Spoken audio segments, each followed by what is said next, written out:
chạy tới đường luôn. Chạy giữa đường luôn nè, đó.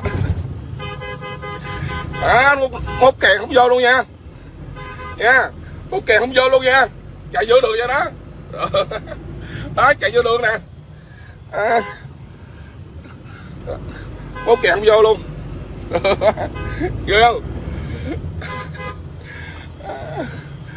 Mốt kèn không vô luôn nha.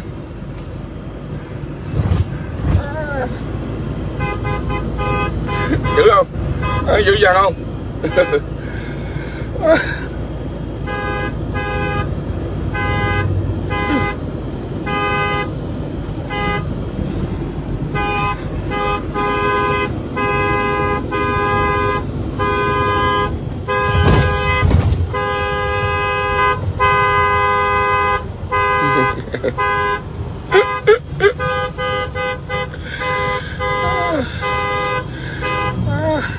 Má thứ gì?